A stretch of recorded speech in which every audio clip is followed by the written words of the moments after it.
देहरादून में ऊर्जा निगम के कर्मचारियों ने सीएम धामी का किया स्वागत और अभिनंदन। समस्याओं के समाधान पर जताया आभार।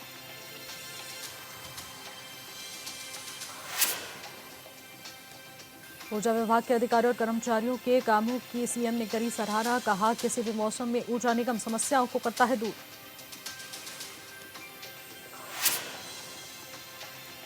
डबल इंजन की सरकार में वनाग्नि की घटनाओं में आई कमी। वन मंत्री सुबोध उनियाल का दावा, घटनाओं की रोकथाम के लिए तेजी से किया जा रहा काम।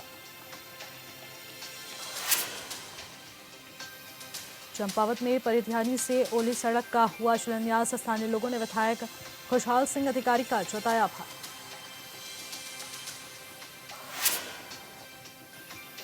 प्रदेश में आज बदल सकता है मौसम का मिजाज। ज्यादातर जिलों में बारिश का पूर्वानुमान। ज्यादा ऊंचाई वाले इलाकों में बर्फबारी की उम्मीद।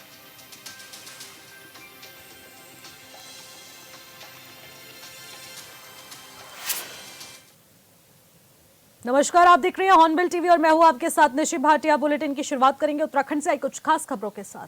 देहरादून में ऊर्जा निगमों के कार्मिकों की ओर से स्वागत एवं अभिनंदन कार्यक्रम आयोजित किया गया, जहां पर प्रदेश के मुखिया पुष्कर सिंह धामी ने बतौर मुख्य अतिथि शिरकत की है। ऐसे में निगम के कार्मिकों ने सीएम धामी का जोरदार स्वागत कर आभार जताया। वहीं सीएम ने कार्यक्रम को संबोधित करते हुए कहा कि ऊर्जा निगम के कर्मचारी हर परिस्थिति में ऊर्जा व्यवस्था को बनाए रखने के लिए तत्परता से व्यवस्थित रहते हैं।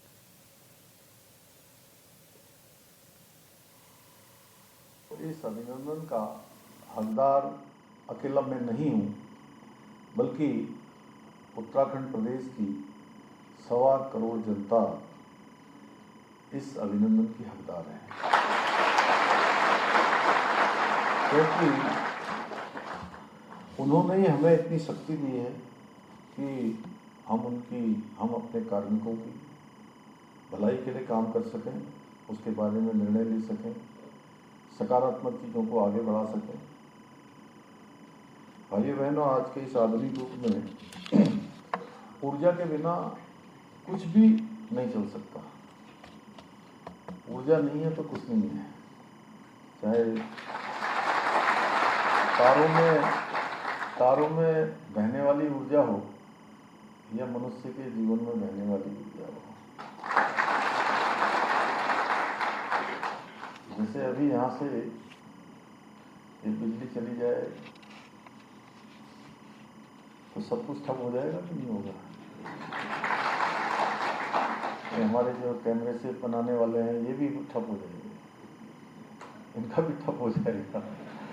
इंटरनेट है, कई बार मैं देखता हूँ, यहाँ तो नहीं, लेकिन मीनाक्षी जी जहाँ ऑटोमेटिक सिस्टम नहीं है, जब मैं गाँव में होता हूँ तो बिजली चली जाती है तो वो इंटरनेट भी ठप हो जाता है, क्योंकि उससे वो जो ऊपर वो लगा रहता है ना, ट्रांसमीटर क्या होता है, नहीं छोटा वाला वो एंटीना जैसा, रिसीवर या वो क्या बोलते हैं उसको, हाँ, तो वो बंद हो जाता है तो मोबाइल नेटवर्क भी बंद हो जाता है और अनेक स्थानों पर फिर वाईफाई नहीं चलता है। तो क्यों मैं सही कह रहा हूँ ना कि बिजली नहीं रहेगी तो कुछ नहीं रहेगा। उत्तराखंड जैसे पर्वतीय राज्यों में शहरों से लेकर सुदूर पर्वतीय गांवों तक बिजली पहुंचाना एक बहुत अपने आप में बहुत कठिन कार्य है, और मैं कहूँ कि बहुत चुनौतीपूर्ण कार्य है। एक बार विद्युतीकरण करने के बाद भी अलग अलग मौसम में अलग अलग प्रकार की चुनौतियों का सामना करना पड़ता है। जैसे कल रात में ही एकदम से अचानक तूफान आ गया, कितनी जगह पर बरसात के समय में परेशानी हो जाती है, सिल्ट आ जाती है ऊर्जा हमारे जल विद्युत निगम में, डिस्ट्रीब्यूशन की लाइनें खराब हो जाती हैं, कहीं पावर ट्रिप हो जाती है, बहुत ज़्यादा लोड होने के कारण से ट्रांसमिशन की लाइनें ठप हो जाती हैं। तो अनेक प्रकार की चुनौतियों को हम सब लोग उसका सामना करते हैं, लेकिन फिर भी ऊर्जा निगम में आप सभी अधिकारी कर्मचारीगण, चाहे वो भीषण गर्मी हो या कपकपाती हुई ठंड या बारिश हो, बर्फबारी हो, प्रत्येक परिस्थिति में प्रदेश की जो ऊर्जा व्यवस्था है उसको बनाए रखने के लिए तत्पर रहते हैं और लगातार आप सब प्रयास, राज्य को आगे बढ़ाने के लिए, राज्य की व्यवस्थाओं को चलाने के लिए आप सबके द्वारा जो लगातार प्रयास किया जाता है, लगातार प्रयत्न किया जाता है, तो हमारा भी दायित्व बनता है कि आप सबकी चिंता करें, आप सबके कल्याण की चिंता करें, क्योंकि ये पूरा हमारा एक परिवार है। प्रदेश की इकाई में हम सब रहते हैं और सबका दायित्व बनता है मिलजुल कर सबके कल्याण के लिए भी काम करें और सब मिलकर राज्य को आगे बढ़ाने के लिए भी काम करें।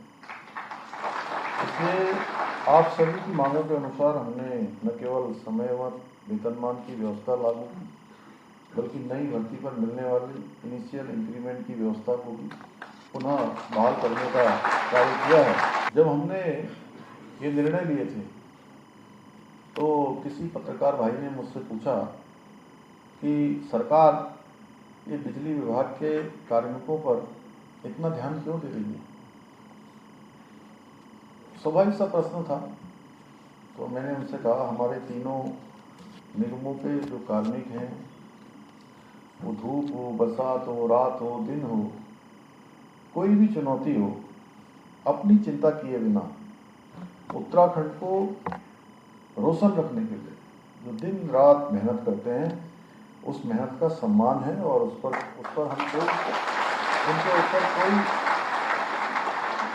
उनके ऊपर हम कोई एहसान नहीं कर रहे हैं। हमारा ये निर्णय राज्य के तीनों ऊर्जा निगमों में जो हमारे काम करने वाले सभी लोग हैं, उनका मनोबल ऊंचा रखने के साथ साथ उन्हें और ज़्यादा तेज़ी से काम करने के लिए आप सब ऊर्जा प्रदान करते हैं। थोड़ी ऊर्जा आप सबको भी उसमें से मिलेगी और लगन और ईमानदारी से अपने दायित्वों को पूरा करने के लिए और आप सब प्रेरित होंगे। भाइयों बहनों, यूजेवीएनएल हमारे राज्य की ऊर्जा का स्रोत है, जो नदियों की धारा से विकास की धारा बनाता है और बिल्कुल वो रीढ़ है जो इस ऊर्जा को सुदूर पर्वतीय गांवों के हर कोने कोने तक पहुंचाता है।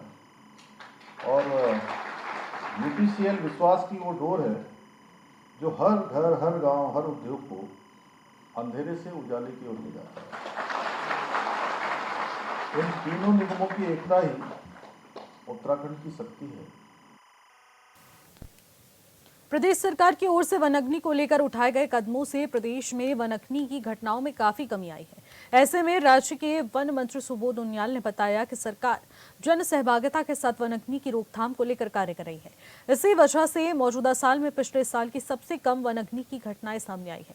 वहीं सरकार ने इस वर्ष ग्राम प्रधान की अध्यक्षता में फॉरेस्ट फायर मैनेजमेंट कमेटी का गठन किया है, जिससे वनाग्नि की घटनाओं में कमी देखने को मिल सकेगी। इसके अलावा वन मंत्री और जंगली जानवरों से किसानों को खेती में कोई भी नुकसान हो रहा है तो सरकार किसानों की फसल को जंगली जानवरों से बचाने के लिए हर संभव प्रयास में लगी है। और सरकार ने बंदरों के आतंक से लोगों को बचाने के लिए यहां पर मिशन मंकी अभियान भी शुरू किया है। इस अभियान के तहत अब तक 1,40,000 से अधिक बंदरों का यहां पर बंधियाकरण किया जा चुका है। देखिए, बंदरों की जहाँ तक बात है, आपने देखा कि 10 वर्ष पूर्व इस राज्य में मिशन मंकी प्रारंभ किया गया था और मुझे इस बात की खुशी है कि तकरीबन जो 1,40,000 के आसपास हमने अभी तक बंदरों का बंध्याकरण किया, उसमें विगत 3 वर्षों में ही 1 लाख के बंदरों का बंध्याकरण है। तो 7 वर्षों के मुकाबले 7 वर्षों के 40,000 के मुकाबले 3 वर्षों में 1 लाख बंध्याकरण करना, और ये बहुत, इसको आप इतनी जल्दी कंट्रोल नहीं कर सकते। ये लॉन्ग टर्म प्लानिंग है, धीरे, क्योंकि बंदरों की ब्रीडिंग बहुत फास्ट होती थी। अब बंध्याकरण के बाद कहीं ना कहीं आने वाले 8-10 सालों में आपको दिखेगा कि इनकी जनसंख्या बहुत घट जाएगी। तो ये एक लॉन्ग टर्म प्लानिंग है। और जहाँ तक दूसरा एक और भी है कि बंदरों को अब वाइल्ड एनिमल की श्रेणी से हटा दिया गया है, लेकिन लोगों को भी थोड़ा ये देखना पड़ेगा कि जो वो कई बार जो आदत बंदरों की पड़ी है कस्बों की, तो लोगों ने डाली है। आप देखते थे जब यहाँ से देहरादून जब ऋषिकेश जाइए तो मणिमाई मंदिर के पास लोग गुड़ और इलायची दाना लेकर के बंदरों को खिलाने का काम करते हैं। तो कहीं ना कहीं ये दूसरा कारण इसका ये भी हुआ कि किसानों की संख्या कम हुई। और जब जहाँ अभी आप जाइए जौनपुर ब्लॉक में देखिए, परोला मोरी, तब देखिए, वहाँ सगरौता में देखिए, यहाँ बंदरों का खबरों में आगे बढ़ते हैं। नेशनल हेराल्ड मामले में ईडी ने चार्जशीट दाखिल की है, जिसमें सोनिया गांधी और राहुल गांधी का नाम सामने आया है। अब इसको लेकर कांग्रेस की ओर से पूरे देश में ईडी दफ्तरों और सरकारी एजेंसियों के दफ्तरों के बाहर प्रदर्शन किए गए। इसको लेकर उत्तराखंड से बीजेपी के प्रदेश महामंत्री आदित्य राम कोठारी ने यहां पर कहा है कि ये कोई राजनीतिक प्रतिबद्धता नहीं है और ईडी अपना काम कर रही है और इसमें कोई सरकार का हाथ नहीं है जिसे गुनाह किया जा सके, और ऐसे में उसकी सजा वैसे जरूर मिलेगी, चाहे कोई भी हो, किसी भी पार्टी का क्यों ना हो।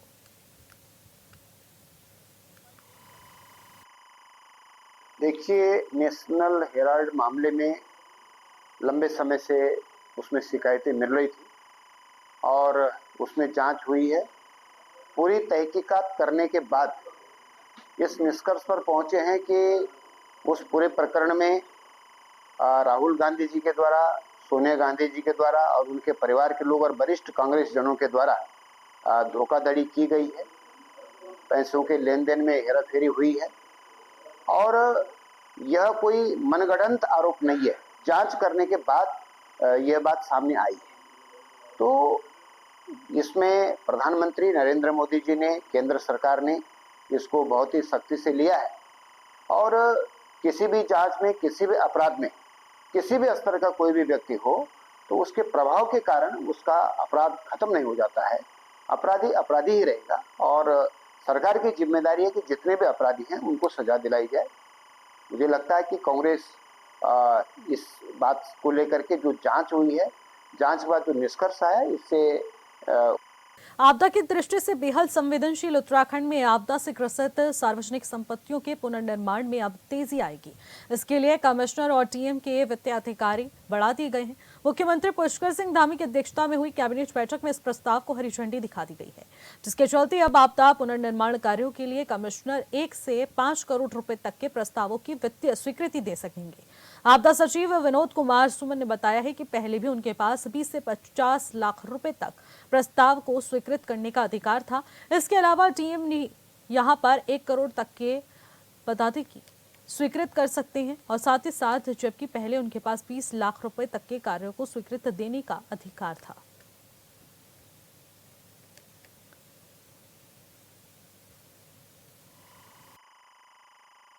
दो 2013 में मानक बनाए गए थे, जिसमें ये कहा गया था कि जिलाधिकारी 20 लाख रुपए तक के काम और कमिश्नर 50 लाख रुपए तक के काम कर सकते हैं।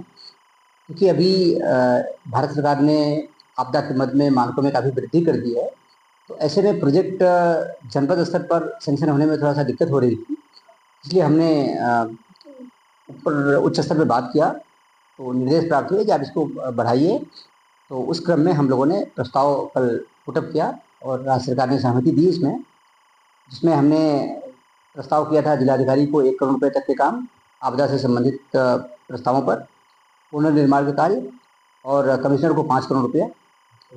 तो वो हमको स्वीकृति प्राप्त हुई। बिल्कुल ईजी होगा, उसमें प्रोजेक्ट कोई फंसते नहीं है। प्रोजेक्ट जो भी आवश्यक होते हैं जनपद स्तर से शासन में प्रस्ताव प्राप्त होता है, हम लोग करते रहते हैं उसको। लेकिन अभी क्योंकि जनपद में जब अधिकार जिलाधिकारी को और कमिश्नर को मिल गए हैं तो कार्य भी निश्चित रूप से तेजी आएगी। और अब उत्तराखंड में सरकार के आंकड़ों के मुताबिक जल जीवन के तहत 14,50,635 घरों को नल से जल दिया जा रहा है, जिस पर न सिर्फ विपक्ष सवाल उठा रहा है बल्कि स्थानीय लोग सरकार के दावों से खुश नहीं है। राज्य के मुखिया बैठकर यहां पर अधिकारियों को आदेश तो दे रहे हैं, लेकिन स्थिति ये है कि सीएम के ही क्षेत्र में पेयजल की समस्या है। रिपोर्ट देखिए।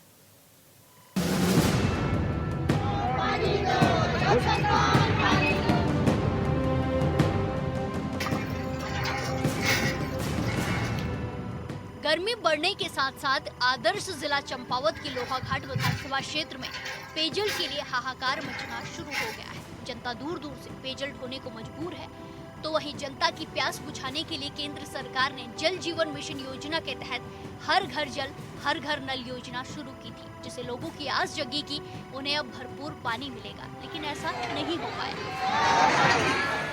आज हम लोग जब ग्रामीण भ्रमण कार्यक्रमों में लगातार ग्रामीण लोगों से मिल रहे हैं, तो आज सबसे बड़ी समस्या जो देखने में आ रही है कि हर व्यक्ति पानी के लिए परेशान है, चाहे वो नगरीय स्तर हो चाहे वो ग्रामीण स्तर हो। जेजेएम जल जीवन मिशन के तहत जो हर घर नल हर घर जल योजना आज 2020 करीब में शुरू हुई थी, जिसको 2022 में बेसिक उत्तराखंड में यह कहा गया था कि चुनाव तक हम इसको हर घर नल को और हर घर जल को पहुंचा के रहेंगे। आज जहां भी जा रहा हूं बोर्ड लगे मिल रहे हैं, इतना खर्चा हुआ, करोड़ों में खर्चा उसमें अंकित किया गया है, लेकिन 80% योजनाएं आज सरकारी बस्तों में जमा हो रखी हैं। कहीं जल पहुंच रहा है तो सुचारू नहीं है। चंपावत के लोहाघाट क्षेत्र के सामाजिक कार्यकर्ता राजेंद्र पुनेठा उर्फ राजू भैया ने बताया कि आज क्षेत्र की 80% जल जीवन मिशन योजना विभागीय लापरवाही और भ्रष्टाचार की भेंट चढ़ चुकी है। अधूरी पड़ी योजनाएं ग्रामीणों को मुंह चिढ़ाती नजर आ रही है। जिन योजनाओं को आज से 2 साल पहले पूरा हो जाना चाहिए था, आज वो योजनाएं अधूरी पड़ी हैं। कहीं टैंक नहीं बने हैं तो कहीं पाइप लाइनें नहीं बिछी हैं तो कहीं अभी योजना में कार्य ही शुरू नहीं किया गया है। कहीं जल पहुंचा ही नहीं है, कहीं कहते हैं टैंक बनना बाकी है, कहीं इनकी जो समस्याएं हैं वो जनता की समझ में नहीं आ रही हैं। आज जनता आंदोलन करने को मजबूर हो रही है, लेकिन अभी भी आज आप 2025 में मैं ये बात कर रहा हूँ आपसे, करीब 3-4 साल बाद आज फिर सरकारें कहेंगी कि 2027 में हमें चुनो, हम फिर घर घर जल लाएंगे, तो यह उचित नहीं है। मैं सरकार से निवेदन करता हूं, इस समस्या को अपने हाथों द्वारा इसको प्रमुखता से लेकर जांच कराएं। इसमें सबसे बड़ी लापरवाही मैं मानता हूं मॉनिटरिंग योजनाओं की, कि कहीं पर जल के स्रोत नहीं है वहां काम चालू करा दिया गया, पहले जल के स्रोत देखे जाते, और कहीं पर व्यवस्थाएं ये हैं कि ठेकेदार काम लेने को तैयार नहीं है, क्योंकि उसे पता है कि इस काम का कोई आधार नहीं है, क्योंकि जल के स्रोत नहीं है तो पानी कैसे पहुंचेगा। कई जगह ठेकेदारों ने काम कर दिया है तो उनको पेमेंट की व्यवस्था नहीं है, वो अपना गाना गा रहे हैं, और पेमेंट सरकार की पेमेंट की नीतियों के कारण भी ठेकेदार जो परेशान हो रहे हैं, और आज जब उन्हें पेमेंट ठीक ढंग से नहीं मिल रहा है तो वह भी काम टालमटोली कर रहे हैं और काम की गुणवत्ता में कमी आ रही है। क्षेत्र की जनता योजना का कार्य पूर्ण करने और पेयजल उपलब्ध कराने के लिए धरना प्रदर्शन से लेकर जल निगम और जल संस्थान के अधिकारियों से गुहार लगाकर थक चुके हैं, लेकिन आरोप है कि कोई सुध लेने के लिए भी तैयार नहीं है। ग्रामीणों का कहना है कि जिस योजना को जनता के लिए वरदान बनना था वो अभिशाप बन चुकी है। करोड़ों रुपए खर्च करने के बावजूद जनता प्यासी है। विभाग की तरफ से योजना पूर्ण करने का बोर्ड लगा दिया गया है। ये चौथी बार आ गए हैं, आपको पता ही है। और क्या कहते हैं, हम मतलब हमारे यहाँ मतलब हमने मीटिंग में यही कहा कि मतलब जो हमारे यहाँ नल लगे हैं हमें उसमें पानी चाहिए। जो अब हमारे यहाँ 2 बाल्टी हमें पुराने नलों में पानी दे रहे थे, अब हमें वो भी नहीं दे रहे। तो वही हमें पानी की तो मांग हुई, हमें वही चाहिए, पानी चाहिए। जाँच होनी चाहिए, क्यों नहीं होनी चाहिए। अब हमारे यहाँ का पानी कहीं और गाँव में देंगे तो जाँच तो बिल्कुल होनी चाहिए ना उसकी। योजना पूर्ण जल जीवन मिशन के नाम पर करोड़ों रुपए खर्च किए गए हैं और विभाग ने काम पूरा होने का बोर्ड भी लगा दिया है, फिर भी गांव के लोग प्यासे हैं। तो ऐसे में सवाल है कि क्या योजना का काम पूरा हुए ही ठेकेदार को बजट दे दिया गया?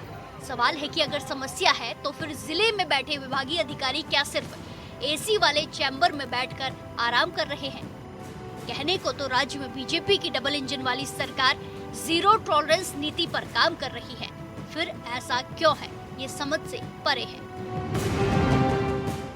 Bureau report hornbill TV.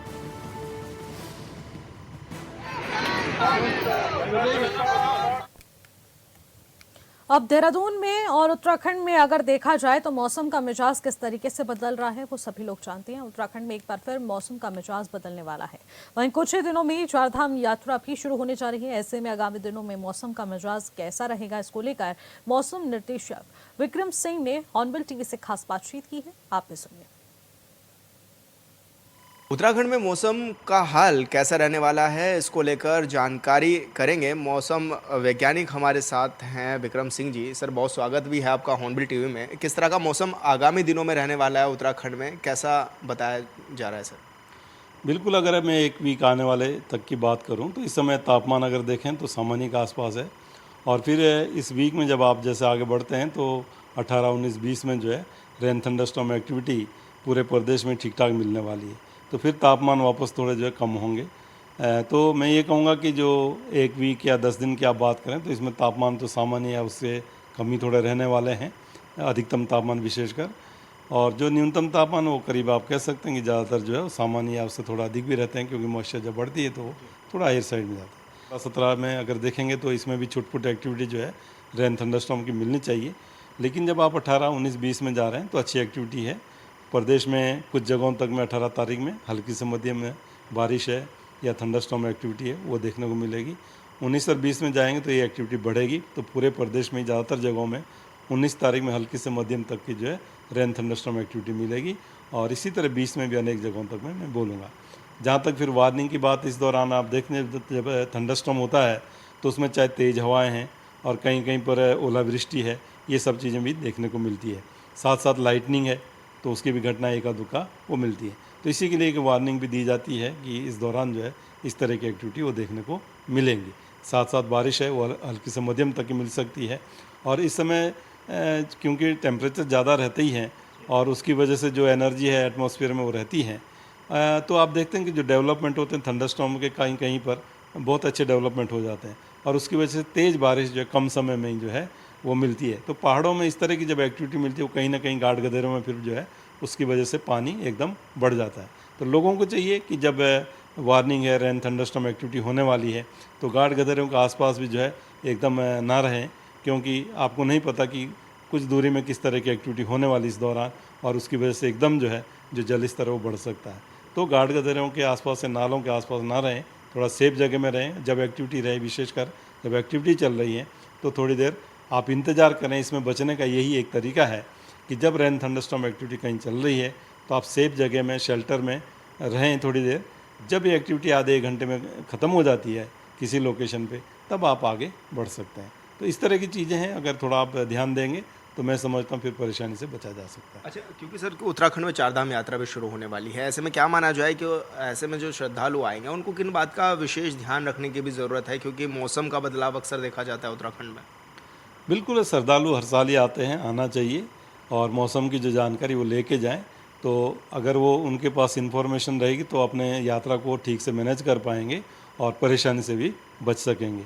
तो बिल्कुल हम हर स्तर पे जो मौसम का पूर्वानुमान है, चाहे वो शॉर्ट रेंज के लिए है, नाउ कास्ट है, या फिर जो मीडियम रेंज है, एक्सटेंडेड रेंज है, या सीजन की भी फोरकास्ट है, जैसा भी हमने बोला भी है, तो वो सभी चीज़ें हैं। तो थोड़ा अगर आप हमारी वेबसाइट को देखेंगे, या जो स्टेट गवर्नमेंट भी आगे भेजती है इन्फॉर्मेशन, जहाँ पर एक्टिविटी होने वाली है वहाँ पर क्या वार्निंग वगैरह है, तो कैब के थ्रू भी वो चीज़ें जा रही हैं। तो अगर आप थोड़ा न्यूज़ चैनल के थ्रू या IMD की वेबसाइट में, या इसी तरह जो हमारे और भी कम्युनिकेशन चैनल है उसमें वो देखेंगे वो चीज़ों को, तो मैं समझता हूँ फिर आप अपनी यात्रा को कंफर्टेबल बना सकते हैं। देन कि एकदम आप जो है कहीं भी फंस जाएं और आपको पता ना हो कि इस तरह की एक्टिविटी कुछ एक्सपेक्ट थी कि नहीं थी। तो मैं कहूँगा कि जो वेदर इन्फॉर्मेशन है वो आप ज़रूर थोड़ा लेके जाएं। पहाड़ों में इसका काफ़ी रोल रहता है, आपके रास्ते बंद होना है या घाट गधेरों में एकदम पानी बढ़ना है, या इसी तरह ऊंची माली क्षेत्रों में जाएंगे तो वहाँ टेम्परेचर भी एकदम डाउन होंगे जब बारिश या हेल स्टॉर्म एक्टिविटी होती है, या बर्फ़बारी भी ऊंची माली क्षेत्रों में अच्छा कोई WD जब आता है इस दौरान तो वो मिलती है। तो कहने का मतलब यही है कि पूरे तैयारी से जाएं, और साथ ही जो इन्फॉर्मेशन है वेदर की वो अपने साथ रखें, टाइम टू टाइम उसमें देखें कि किस तरह की फोरकास्ट या वार्निंग जो है वो दी गई है। अच्छा सर, कम्युनिकेशन की अगर बात करें तो किस तरह से आप लोग कम्युनिकेशन भी सेट करते हैं तमाम जिलों के अधिकारियों के साथ या फिर सरकार के साथ, ताकि आने वाले समय में समय रहते हुए जो रेस्क्यू कार्य हैं या फिर जब आपदा जैसे हालात बनते हैं तो समय पे ही चीज़ें की जा सकें? बिल्कुल, जो भी बुलेटिन हम तैयार करते हैं वार्निंग के लिए या फोरकास्ट के लिए, वो सब स्टेट गवर्नमेंट को जाता है, आपदा प्रबंधन विभाग को जाता है, और अन्य भी विभाग जैसे कृषि है या इरिगेशन है और इसी तरह के जो और भी विभाग हैं उनको सभी को जाता है, चाहे विद्युत है, तो इन सबको जाता है। और इसके साथ साथ जो मीडिया है, इलेक्ट्रॉनिक है चाहे प्रिंट मीडिया, उनको भी सारी इन्फॉर्मेशन हम देते हैं। और साथ ही हमारी वेबसाइट में भी हर समय जो ये अपडेट्स है ये अवेलेबल रहते हैं। और फिर जब एक स्पेसिफिक लोकेशन के लिए भी कोई फोरकास्ट दे रहे हैं कि यहाँ पर इस समय जो है ज़रूरत है आपको अटेंशन लेने की, तो उसमें कैब के माध्यम से कॉमन अलर्ट प्रोटोकॉल, तो ये स्टेट गवर्नमेंट उसको आगे भेजती है, तो जो भी उस लोकेशन में लोग होंगे उनको वो मैसेज जाएगा जो, तो SMS के थ्रू ये सब जाता है। तो जो भी वार्निंग वगैरह है वो बिल्कुल जिस एरिया में असर होने वाला है वहाँ पर जो लोग हैं उनको मिलेगी, तो उस पर ध्यान देंगे तो और उसी अनुसार थोड़ा एक्शन आप लेंगे कि हाँ सेफ्टी के लिए इस समय ज़रूरी है कि हम थोड़ा जो है रुकें, और जब चीज़ें निकल जाएंगी तो आप आगे फिर बढ़ सकते हैं। मौसम निर्देशक हमारे साथ थे जो कि तमाम विषयों पर बातचीत भी कर रहे थे और बता रहे थे उत्तराखंड में आने वाले दिनों में मौसम कैसे रहने वाला है। हॉर्नबिल टीवी के लिए देहरादून से विशाल गर्ग। फिलहाल इन खबरों में बस इतना ही। देश और दुनिया की तमाम बड़ी खबरों के लिए आप देखते रहिएगा हॉर्नबिल टीवी। नमस्कार।